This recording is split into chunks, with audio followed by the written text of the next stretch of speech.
Hello and welcome to Elecspo, and the new Premier League season is almost upon us. It kicks off on Friday, and before I do my actual predictions for the new season, I'm going to do something every other YouTube channel's done on this godforsaken platform. I'm going to review the new home kits for all 20 Premier League teams. I'm going to rank them from worst to best, and we'll see how we get on. I mean, I'm quite a fashionable bloke, as you can see in my very plain, pretty green t-shirt. Can I make this outfit a bit trendier?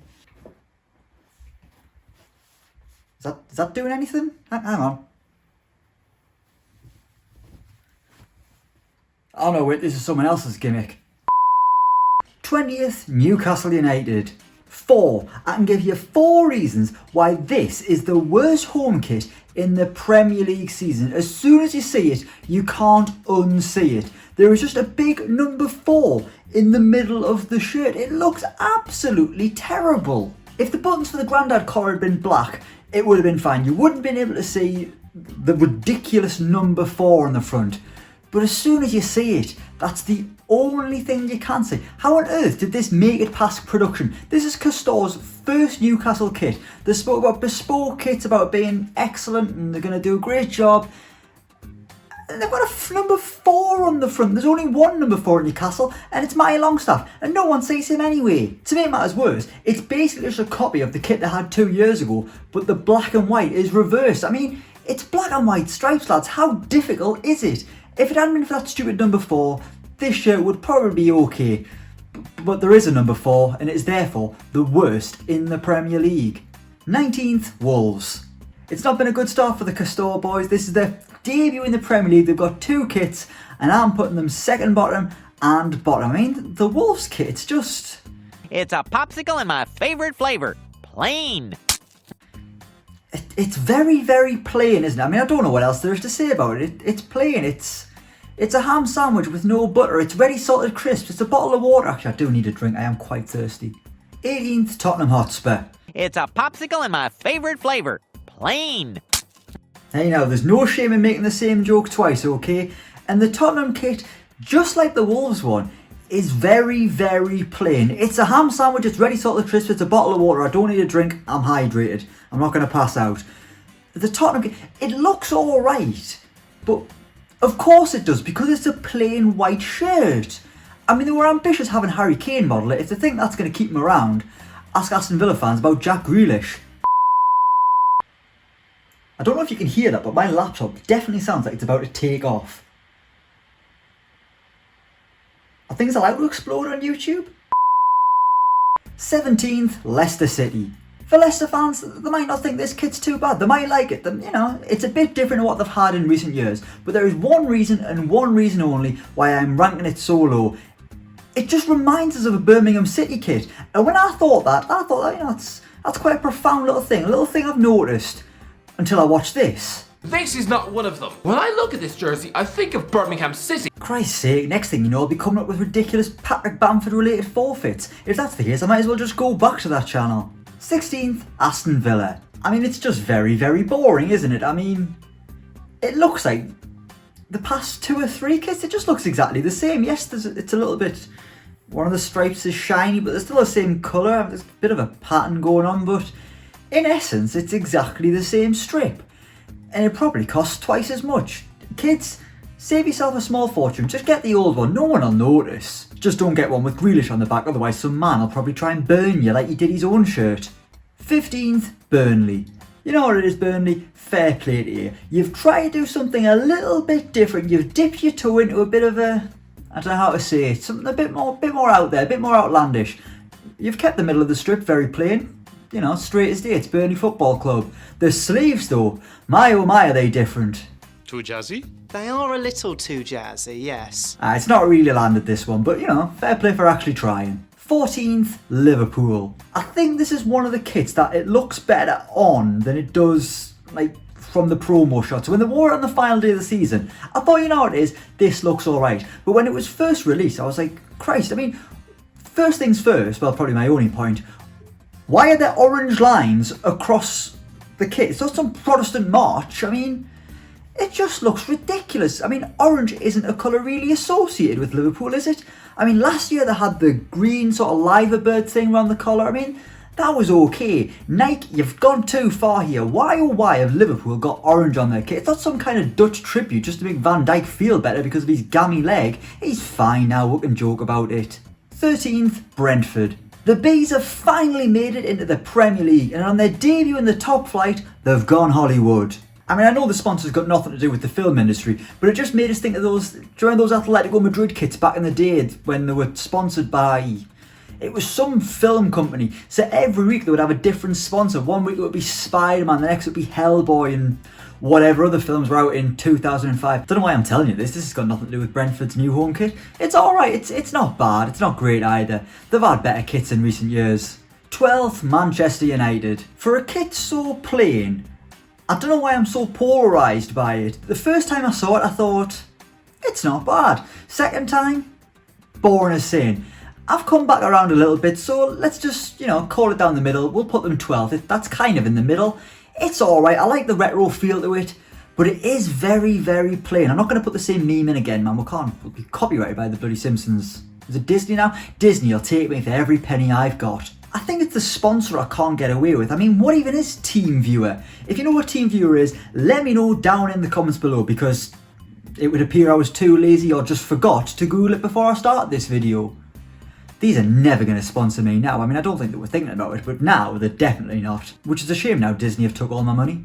11th, Watford. Right, I kind of do like this kit, but I've got one problem with Watford, just in general when it comes to their home kits. Pick a style. Are you all yellow? Are you black and yellow stripes? Are you black and yellow hoops? Are you half and half? Every year it's different. I mean, I know we want some kind of, a little bit of variety. Variety is the spice of life and all that, but man? I mean, what's it going to be next year? Black stars over a yellow shirt? I mean, it doesn't matter. They'll be in the championship.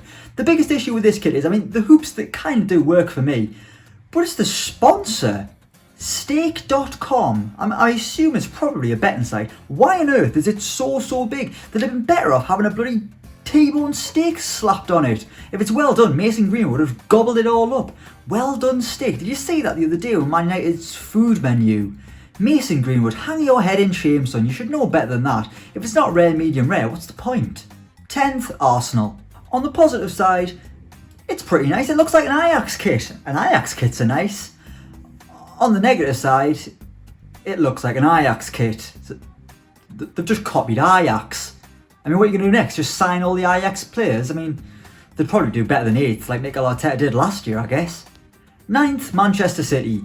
On the face of it, this kit is quite plain, but I like it. I think it's the little minute details. It's like a clock sort of features. If you look closer at it, it's not like a fuzzy blue. It's like digital clock lines. I think that's quite clever. It's a nice little tribute to Sergio Aguero as well. They've got on the collar, it's got the 92 or whatever the minutes were when he scored the goal, and then it's got his number 10 etched out because he was the number 10. It's a lovely tribute, which I'm sure Aguero is loving now he's sat at Barcelona. Can't play for his new club, and his best mates only had to ditch him. What a crap time Sergio Aguero's having. 8th, Norwich City. There's not a lot to say about this kit. It's quite nice. It's yellow, it's green, it's Norwich. Next. 7th, Chelsea. Have you ever heard of the saying that a camel is a horse made by committee? If you haven't, I'll basically explain it to you. It's as if you've got a horse, right? And you've got a group of 10 or whatever people, and they've all decided how to put it together, how they would do it. And you've put all those ideas together, and you come out with a camel. Because a camel looks a little bit like a horse. It's just not a horse. And that's kind of what I feel about this Chelsea shirt. That's a weird way of describing it. Basically, why is there so many different patterns going on? Just pick one, Nike. If they just pick one pattern, if they've just gone for the check or they've just gone for the zigzag, this will be a much better kit. That's what's holding it back. But I do quite like it. Before when I wore the jazzy Burnley sleeves, this is jazzy all round. Burnley only dipped the toe in the water. Chelsea have gone balls to the wall jazzy, and it's kind of paid off. It's not the best kit, but it's most definitely not the worst, and I quite like it. I can't wait to see Timo Werner miss a load of sitters wearing it. Who am I kidding? He's not going to play now. Lukaku's coming. 6th, Brighton. I feel like bar last year, all Brighton kits look the same. Pretty similar. It's either predominantly blue and then white stripes, or predominantly white and blue stripes. That's what this one is, and it looks really good. I know I said before about Villa kits the past few being very similar, so therefore it was boring. So I'm being a massive hypocrite here, but I always like Brighton kits, and this one, it's smart, so they've done well. Well done, Brighton. 5th, Crystal Palace. It's amazing what a little bit of rotation can do. Here we go, pivot! I mean, all Palace have really done to past kits, they've just changed the kits from vertical to slightly ajar. Diagonal, that's the word, ajar. Christ, who do I think I am? But you know what it is, it actually looks pretty decent for a Crystal Palace. Why am I saying for a Crystal Palace kit? Crystal Palace kits are quite alright. This one, I'm a big fan of. The diagonal stripes are working for us. I like the way the red one that goes all the way across blends into the sleeve. Nice, I like it, well done. 4th, West Ham United.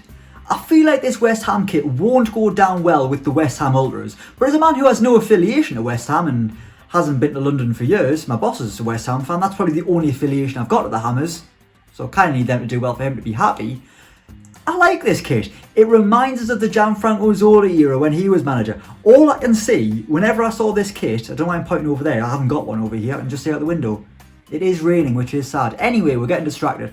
All I can see when I can see Declan Rice modelling this kit is Mauro Zarate. I don't even know if Mauro Zarate was playing for this era of West Ham, the kit I'm picturing of. I'll put a picture on the screen now so you know what I mean. It was a good kit then, and this one is a damn good copy.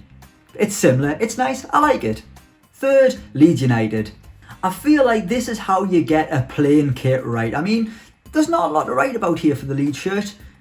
It's navy, it's yellow, and it's predominantly white. But they've made it work. They've taken the colours from the badge and they've incorporated it into the rest of the kit. You've got yellow stripes for the Adidas 3 stripe. The sponsors, navy and yellow. Your Adidas logos, is it navy?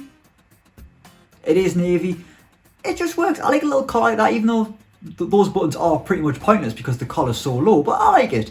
You know what it is? It's harder when we get to the actual better kits because it's easier to slag something off than say something's good, isn't it? It's a good job this is the end of the video, no one's watching. 2nd, Everton. You know what I was just saying about not really knowing what to say about nice kits because it's much easier to slag them off? That's exactly how I feel about this Everton kit. I absolutely love it, but I can't put my finger on exactly why. I don't know if it's just because it's made by Hummel. I mean, I'm a big fan of the Hummel brand, but it's just nice, isn't it? I think the little bit of yellows, it's moved it on a little bit from last year. Rafa Benitez's new boys are going to look great. He's motley crew of just average signs of Andros Townsend, Damari Gray, and who else has he got? Asmir Begovic, but he's probably not going to be wearing the home kit. If he does, it's a bold strategy by Rafa Benitez, I'm not going to lie to you. Probably one that won't go down well with the Everton faithful. But then again, it's not as if he's popular anyway. And number 1, Southampton. Even though the collar's so big you'd think it belonged to Harry Hill, this is my number 1 home kit in the Premier League this season. And surprise, surprise, it's another Hummel one. At the bottom end, we've got 2 kits made by Castor. At the top, it's 2 made by Hummel. Southampton's though, much better than the Everton one. It's an absolute beauty, isn't it? It's not just red and white stripes, it's the little chevrons on the stripes and how you can see them on the white stripes better, but then the blur into the red stripes, oh, it's an absolute thing of beauty, man. It looks retro without being a blatant copy of the past, and if I was a Southampton fan, I'd be going on a Hootie website and buying a copied version of it, because there's no way I'm paying full price. Christ, I'm not made of money. Right, so there we have it. Those are the 20 Premier League home kits ranked from worst to best. Let me know why I'm wrong in the comments below, because I'm sure you're furious at what I've just said, even though it's just football kits. Let's get over it. You might like the Chelsea kit, you might like the Villa kit. For me, it's Southampton number 1, but let me know your opinions down in the comments below. We will leave it there. Thank you so much for watching. Let me know what you think down in the comments below. As always, don't forget to like, share and subscribe to Elecspo. And until next time, we will see you around.